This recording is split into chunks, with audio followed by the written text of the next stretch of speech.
current path of the storm is expected to Tampa Bay area and cut directly across the state, east to west, all the way across the state, with the potential for this storm to both enter Florida as a hurricane and leave Florida as a hurricane on the Atlantic coast. This could be the worst storm to hit Florida in over a century. And God willing, it won't be, but that's what it's looking like right now. अभी आपने Joe Biden को सुना, जो कह रहे थे कि America के राज्य फ्लोरिडा में भयानक चक्रवात आने वाला है। ये पिछले 100 साल में सबसे खतरनाक चक्रवात हो सकता है। हालात इतने खराब हैं कि राष्ट्रपति बाइडेन ने इस चक्रवात की वजह से जर्मनी और अंगोला की विदेश यात्राएं स्थगित कर दी हैं। ये चक्रवात 9 अक्टूबर की रात फ्लोरिडा राज्य से टकराएगा। फ्लोरिडा अमेरिका के दक्षिण पूर्वी हिस्से में पड़ता है। साल 2000 से अब तक यहाँ लगभग 80 चक्रवात आ चुके हैं।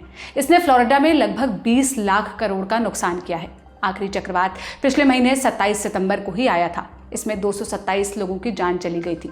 अभी ये राज्य इस प्रकोप से संभला नहीं था कि दूसरी अनहोनी की आशंका जता दी गई है।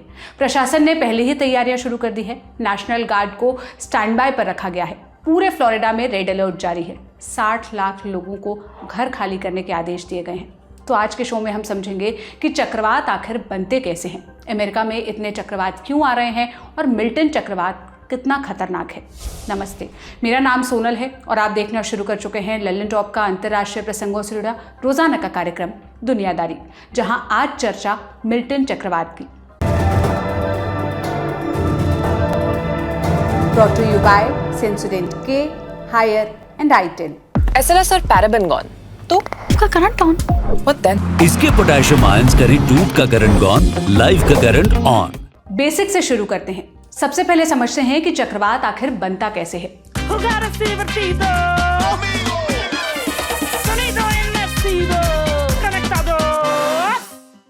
समंदर के ऊपर की हवाएं जब सूरज की रोशनी से गर्म हो जाती हैं तो वो तेजी से ऊपर उठने लगती हैं और अपने पीछे एक कम दबाव का क्षेत्र छोड़ जाती हैं।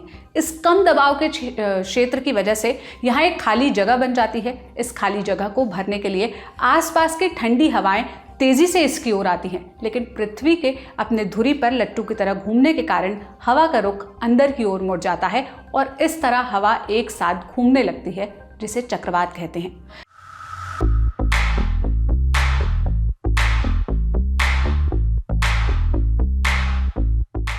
चक्रवात का विज्ञान समझने के लिए हमने बात की भारत के मौसम विज्ञान विभाग के पूर्व डायरेक्टर जनरल आनंद शर्मा से। सुनिए उन्होंने क्या बताया। देखिए, चाहे वो हमारा साइक्लोन हो इंडियन ओशन में या बे ऑफ बंगाल में, या फिर ये जो हरिकेन बन रहे हैं अटलांटिक में, इन सब के लिए बेसिक कंडीशन सिमिलर हैं। पहली कंडीशन तो ये है कि उसके पास एक प्री एग्जिस्टिंग वेदर डिस्टर्बेंस होना चाहिए, जिसको हम कह सकते हैं एक कम दबाव का क्षेत्र, जिसे लो प्रेशर बोला जाता है। वो सबसे पहले वो बनता है। और फिर नेचुरली आप जानते हैं कि जो लो प्रेशर सिस्टम होता है उसकी खासियत क्या होती है कि वो हवाओं को ऊपर की ओर उठाता है, राइट। तो ये एक बेसिक चीज है। और जब हवाएं ऊपर जाएंगी तो अपने साथ नमी भी, और समुद्र है तो नमी तो बहुत ज्यादा है वहाँ, नमी को भी ऊपर उठाएगा। और जैसे जैसे ये नम हवा ऊपर को जाएगी तो उसके में टेम्परेचर में गिरावट आएगी, कंडेंसेशन होगा और उससे हीट निकलेगी। तो ये जो थंडरस्टॉर्म हो रहे हैं लो प्रेशर के चलते, उससे जो हीट निकल रही है वो हीट इसको फ्यूल का काम कर रही है। तो एक तो कंडीशन ये हो गई। दूसरी इसकी कंडीशन हो गई आपकी कि सरफेस टेम्परेचर जो समुद्र का है, सी का, वो जो करीब करीब 50 मीटर डेप्थ तक करीब करीब 27 डिग्री से या उससे ज्यादा होना चाहिए।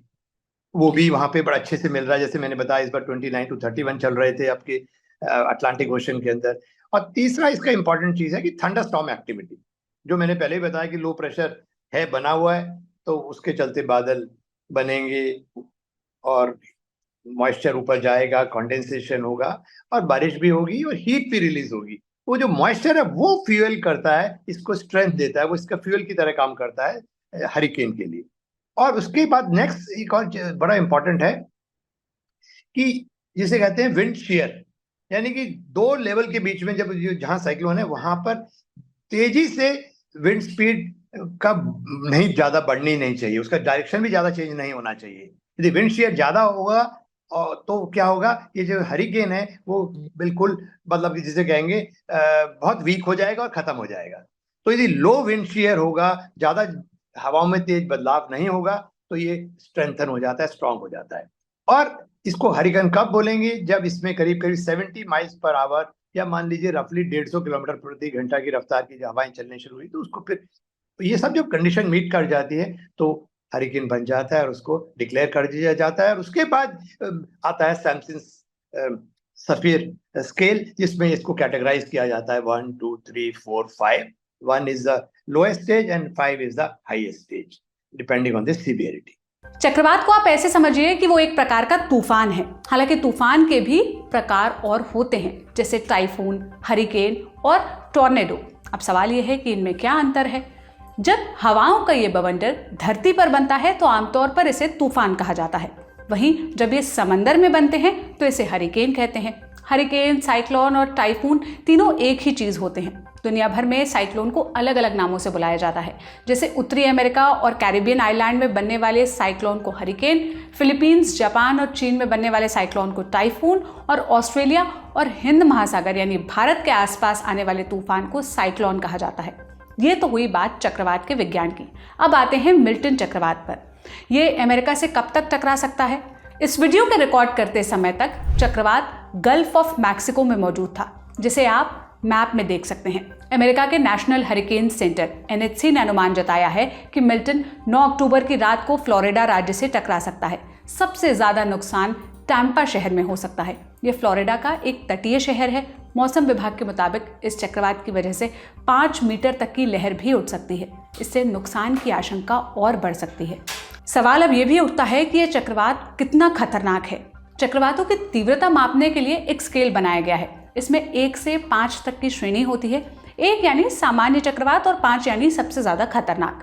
पहली श्रेणी में चक्रवात की हवा की रफ्तार 119 से 153 किलोमीटर प्रति घंटा होती है। दूसरी श्रेणी में 154 से 177, तीसरी में 178 से 208, चौथी में 209 से 251 और पांचवी की 252 किलोमीटर प्रति घंटा, ये उससे ज्यादा होती है। मिल्टन चक्रवात की हवा की रफ्तार 270 किलोमीटर प्रति घंटा से ज्यादा है, इसलिए इसे 5वीं श्रेणी में रखा गया है। महज 2 दिन पहले तक ये चक्रवात 1 की श्रेणी में था, लेकिन 2 दिन के अंदर ही ये श्रेणी 5 में आ गया। पर खतरा यहीं तक सीमित नहीं है। जानकारों ने आशंका जताई है कि जब ये चक्रवात फ्लोरिडा से टकराएगा तब इसका आकार दोगुना हो सकता है, यानी रफ्तार भी तेज और आकार भी दोगुना। फ्लोरिडा से टकराने के बाद ये चक्रवात अटलांटिक महासागर में समा जाएगा और इसका रास्ता आप इस समय अपनी स्क्रीन पर देख सकते हैं।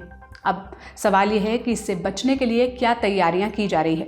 फ्लोरिडा के 11 इलाकों से करीब 60 लाख लोगों को फौरन निकलने के आदेश दिए गए हैं। हजारों नेशनल गार्ड को तैनात किया गया है। 34 सर्च एंड रेस्क्यू प्लेन्स को तैयार रखा गया है। इसके अलावा हजारों लाइनमैन को भी तैयार रखा गया है ताकि चक्रवात जाने के बाद फौरन बिजली की बहाली शुरू की जा सके। फ्लोरिडा राज्य में रेड अलर्ट जारी किया गया है। फ्लोरिडा के पश्चिमी तट पर लोगों को निकलने के आदेश दिए गए हैं। सुरक्षित जगहों पर बड़े बड़े शेल्टर बनाए जा रहे हैं। डिजास्टर मैनेजमेंट अथॉरिटी ने लोगों की सहूलियत के लिए सुरक्षित जगहों की लिस्ट और मैप जारी किए हैं। चक्रवात के मसले पर फ्लोरिडा के गवर्नर रॉन डिसेंटिस ने भी संबोधन किया। लोगों से प्रशासन पर भरोसा रखने के लिए कहा। सुनिए। I know some of our residents that just experienced hurricane damage from Helene are also fatigued. Just hang in there and do the right thing. Just let's get through this. We can do it together. And then on the other side of it, make sure everybody's safe and we'll put the pieces back together. The state is strong. We're going to be able to weather it. It's not going to be easy. We're going to suffer damage. But don't lose faith. It's a tough thing to do 2 storms in 2 weeks, but we'll get through it. Okay, there's been state of emergency now for over 2 weeks straight in terms of mobilization, preparation, response to one Category 4 storm, and now mobilization and response to another major hurricane. It's not easy. I know people have been working around the clock, not just with state government, but our local counties and cities, and then all the other partners that participate in this. अब चलते हैं expert corner की तरफ। हमने आनंद शर्मा से ही पूछा कि पिछले 2 दशक में फ्लोरिडा में 80 से ज्यादा चक्रवात आ चुके हैं। इस इलाके में इतना चक्रवात आखिर क्यों आता है? देखिए, नंबर तो मैं वेरीफाई नहीं कर पाऊंगा क्योंकि मैंने अभी एक्चुअल डेटा नहीं देखा है, पर यह बात तय है कि अमेरिका में सबसे ज्यादा जो हरिकेन है वो फ्लोरिडा में आते हैं। और उसका मुख्य कारण यह है कि फ्लोरिडा की लोकेशन जिस तरह की वो अटलांटिक ओशन में है और गल्फ ऑफ मैक्सिको उसके आसपास है, और दूसरा तीसरी बात यह है कि यहाँ का जो अटलांटिक का टेम्परेचर होता है वो इसके लिए बिल्कुल फेवरेबल है। यानी कि जब साइक्लोन बनता है जैसे इंडिया के अंदर और या हरिकेन कहीं भी बनते हैं तो उसके लिए बेसिक कंडीशन है 27 डिग्री सेल्सियस से ज्यादा सी सरफेस टेम्परेचर होना चाहिए। और यहाँ तो इस बार जो इनको टेम्परेचर्स मिले हैं 29 to 31 मिले हैं, तो बहुत ही आइडियल है। और अक्सर ये यहाँ पे इस तरह के टेम्परेचर रहते हैं। और ये हरिकेन सीजन है 1 जून से लेके 30 नवंबर तक। और इस सीजन में हरिकेन्स बनते हैं, इसलिए बनते हैं क्योंकि टेम्परेचर कंडीशंस आइडियल होती हैं और एक अच्छा उसको सफर टाइम मिल जाता है हरिकेन को उस मतलब की डेवलप होने के अंदर। तो ये मुख्य कारण है कि ज्यादातर हरिकेन्स हैं फ्लोरिडा को अफेक्ट करते हैं। फ्लोरिडा में पिछले महीने 27 सितंबर को ही हरिकेन हेलेन आया था। इसमें 227 लोगों की जान गई थी। मिल्टन और हेलेन, इन दोनों हरिकेन में आखिर क्या फर्क है? नहीं, देखिए दोनों ही हरिकेन है, पर हाँ डिफरेंस, और दोनों ही कैटेगरी 4 के हैं।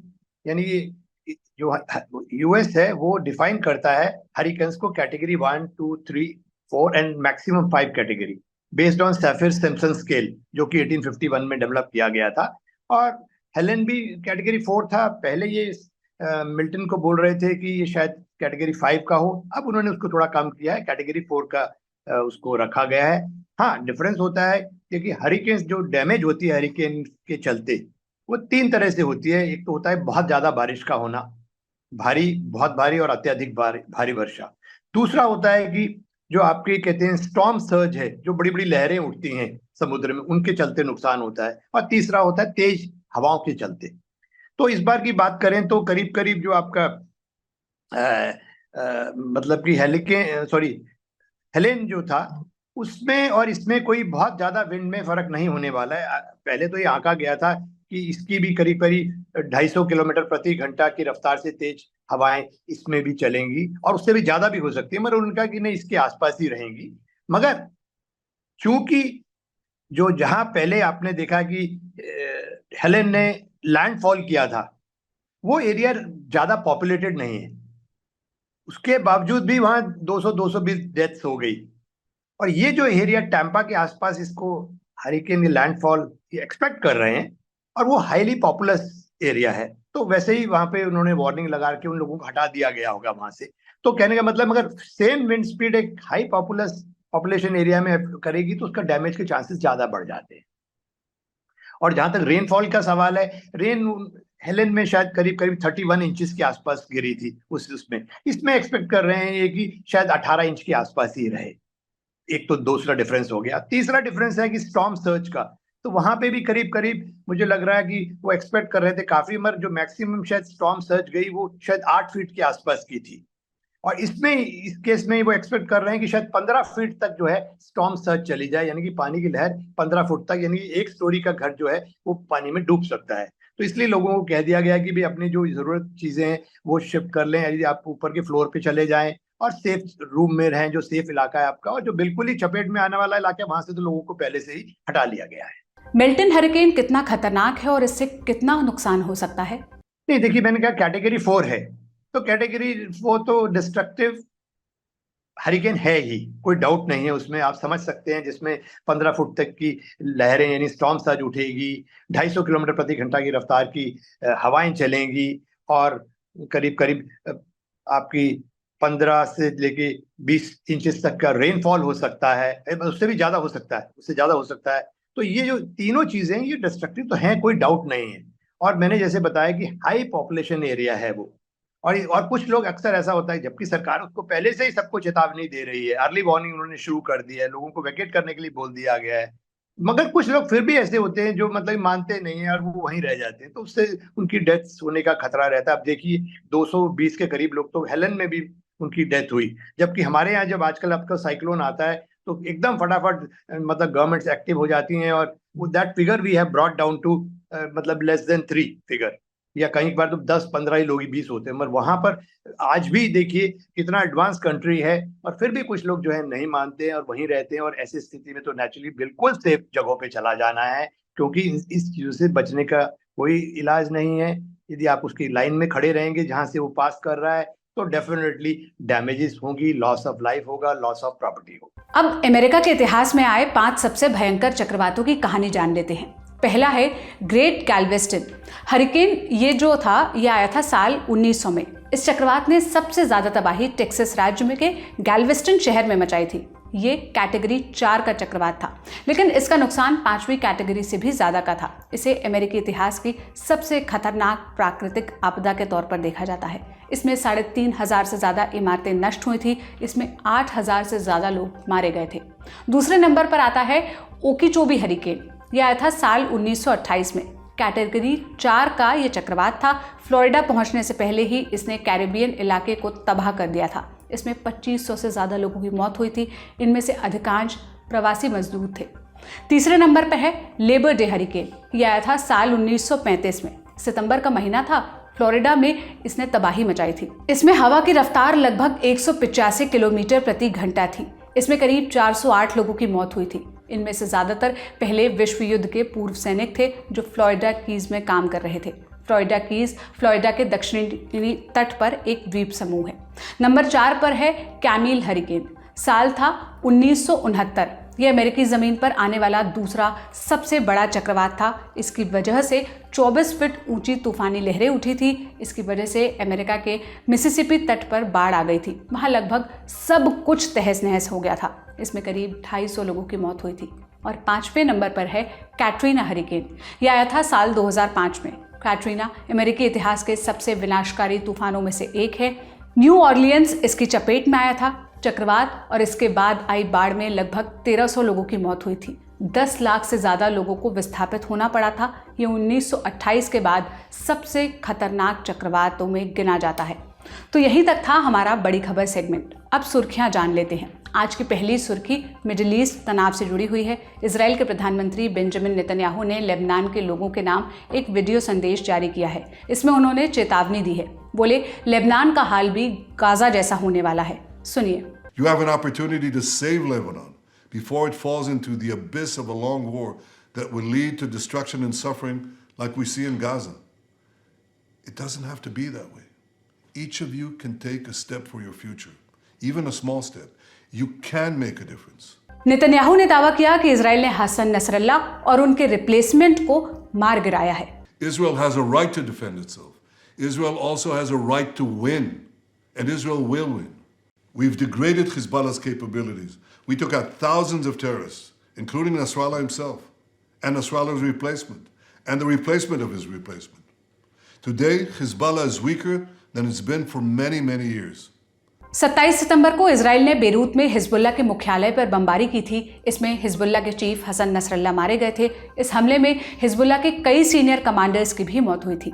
तब से ये सवाल उठ रहा था कि अब संगठन का अगला मुखिया कौन बनेगा। इसमें सबसे आगे हाशेम सफीदीन का नाम चल रहा था। वो हसन नसरल्लाह के चचेरे भाई थे। हाशेम के बेटे रेगा की शादी कासिम सुलेमानी की बेटी से हुई है। सुलेमानी ईरान के कुद्स फोर्स के मुखिया थे। Quds force Islamic revolutionary guard core यानी IRGC की सबसे एलीट यूनिट है। जनवरी 2020 में अमेरिका ने सुलेमानी की हत्या कर दी थी। उस वक्त सुलेमानी सुप्रीम लीडर के बाद ईरान के दूसरे सबसे ताकतवर शख्स थे। हाशिम की पहचान यहीं तक सीमित नहीं है। वो हिजबुल्लाह के शूरा काउंसिल के भी मेंबर हैं। इन्हीं सब वजहों से उनका नाम अगले हिजबुल्लाह चीफ की रेस में सबसे आगे चल रहा था। लेकिन इजराइल उनके कत्ल का दावा कर रहा है। हालांकि हिजबुल्लाह ने अब तक इस दावे पर कुछ नहीं कहा। अब आज की दूसरी और अंतिम सुर्खी जान लेते हैं जो ब्रिक्स से जुड़ी है। क्यूबा ने ब्रिक्स से जुड़ने के लिए अर्जी लगाई है। क्यूबा के विदेश मंत्री मिगेल पेरेला ने एक्स पर पोस्ट करके इसकी जानकारी दी है। क्यूबा की ओर से रूसी राष्ट्रपति व्लादिमीर पुतिन को एक ऑफिशियल लेटर भेजा गया है। अभी ग्रुप की अध्यक्षता पुतिन के हाथों में है। इसी महीने ब्रिक्स की सालाना बैठक होने वाली है। बैठक रूस के शहर कजान में 22 से 24 अक्टूबर तक होगी। ब्रिक्स को नेटो और G7 के काउंटर के तौर पर देखा जाता है। ऐसे में अगर क्यूबा इससे जुड़ता है तो यह अमेरिका के लिए एक झटका साबित हो सकता है। क्यूबा की ऐतिहासिक रूप से अमेरिका से दुश्मनी रही है। ब्रिक्स के बारे में ब्रीफ में जान लेते हैं। 2006 में ब्राजील, रूस, भारत और चीन ने मिलकर BRIC समूह बनाया था। 2009 में रूस में पहली समिट हुई। 2010 में दक्षिण अफ्रीका भी इसमें शामिल हो गया। नाम में एक S जुड़ा और इसका नाम ब्रिक्स हुआ। जनवरी 2024 में इस संगठन का विस्तार हुआ और इजिप्ट, इथियोपिया, ईरान, सऊदी अरब और संयुक्त अरब अमीरात यानी UAE भी इसमें शामिल हो गए। इसके बाद से कई और देशों ने समूह के साथ जुड़ने में दिलचस्पी दिखाई। इस फहरिस्त में करीब 34 देश हैं। तो आज का दुनियादारी यहीं पर समाप्त होता है। इन मसलों पर आप क्या राय रखते हैं हमें कमेंट्स में बताइएगा। कल फिर मुलाकात होगी, इसी उम्मीद के साथ विदा लेती हूँ। आज का शो लिखा था मेरे साथी साजिद और अंकुर ने। शुक्रिया, शुभ रात्रि।